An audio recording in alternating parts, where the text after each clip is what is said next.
ইরানের মিসাইল হামলার প্রায় ১০ মাস পেরিয়ে গেলেও তেল আবিবের অভিজাত দ্য ভিঞ্চি টাওয়ার্স প্রকল্পের ক্ষত এখনও শুকায়নি। বরং সময়ের সাথে সাথে এই বিলাসবহুল আবাসন প্রকল্পটি এখন এক দীর্ঘমেয়াদী আর্থিক ও সামাজিক সংকটের মুখে পড়েছে। ২০২৫ সালের জুন মাসে ইরানের সেই ভয়াবহ রকেট বর্ষণে দ্য ভিঞ্চি টাওয়ার্সের উত্তর ব্লকটি মারাত্মকভাবে ক্ষতিগ্রস্ত হয়। দক্ষিণ ব্লকটিও আংশিক ক্ষতির শিকার।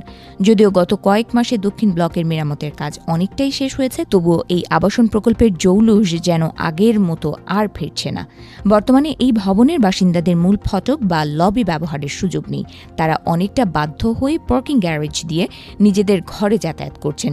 কিন্তু ভৌত অবকাঠামোর এই সমস্যার চেয়েও বড় হয়ে দাঁড়িয়েছে এই প্রকল্পের ভবিষ্যৎ এবং এর বাজার মূল্য নিয়ে তৈরি হওয়া অনিশ্চয়তা। সাম্প্রতিক এক অনুসন্ধানে উঠে এসেছে, দক্ষিণ ব্লকের অ্যাপার্টমেন্ট মালিকরা তাদের ইউনিটগুলো ভাড়া দিতে গিয়ে চরম হিমশিম খাচ্ছেন। যুদ্ধের আগের সময় বা পার্শ্ববর্তী অন্যান্য উন্নত প্রকল্পের তুলনায় এখানে ভাড়ার হার অনেক নিচে নেমে গেছে।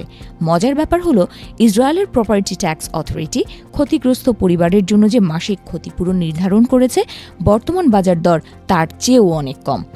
উদাহরণস্বরূপ, কর্তৃপক্ষ ১২৯ বর্গমিটারের একটি অ্যাপার্টমেন্টের জন্য মাসে প্রায় ১৮,০০০ শেকেল ক্ষতিপূরণ দিচ্ছে, অথচ বর্তমানে একই মাপের একটি ফ্ল্যাট ভাড়ার বাজারে মাত্র ১৫,০০০ শেকেলে পাওয়া যাচ্ছে। ছোট অ্যাপার্টমেন্টগুলোর ক্ষেত্রেও চিত্র একই রকম। যেখানে ক্ষতিপূরণ দেওয়া হচ্ছে ১২,০০০ শেকেল, সেখানে মালিকরা ৮,৯০০ শেকেলের বেশি ভাড়া হাঁকাতে পারছেন না। এই দরপতনের মূল কারণ হিসেবে রিয়েল এস্টেট বিশেষজ্ঞরা একটি বিশেষ কলঙ্ক বা সামাজিক ভীতিকে দায়ী করছেন। তাদের মতে দ্য ভিঞ্চি টাওয়ার্স এখন একটি চিহ্নিত লক্ষ্যবস্তু হিসেবে মানুষের মনে গেঁথে গেছে। যদিও এটি তেল আবিবের কেন্দ্রস্থলে অবস্থিত এবং এর স্থাপত্যশৈলী অত্যন্ত আধুনিক, তবুও নিরাপত্তার অভাব এবং যুদ্ধের স্মৃতি ক্রেতা আর ভাড়াটেদের মনে গভীর শঙ্কা তৈরি করেছে।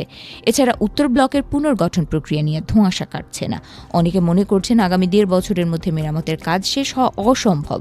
এই দীর্ঘসূত্রিতা এবং যুদ্ধের ডামাডোলে শারোনা কমপ্লেক্স এবং আয়ারল্যান্ড হাইওয়ের মতো গুরুত্বপূর্ণ জায়গার কাছে থাকা সত্ত্বেও প্রকল্পটি তার আভিজাত্য হারিয়ে ফেলছে।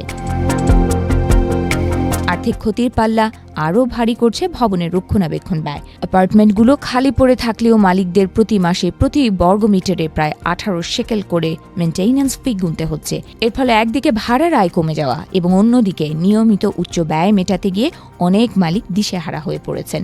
পাশেই শারোনা এলাকার অন্যান্য অ্যাপার্টমেন্টে যেখানে চড়া দামে ভাড়া পাওয়া যাচ্ছে, সেখানে দ্য ভিঞ্চি টাওয়ার্সের নাম শুনলেই মানুষ পিছিয়ে যাচ্ছে। বিশেষজ্ঞরা এই পরিস্থিতিকে কলঙ্ক তিলক হিসেবে অভিহিত করেছেন।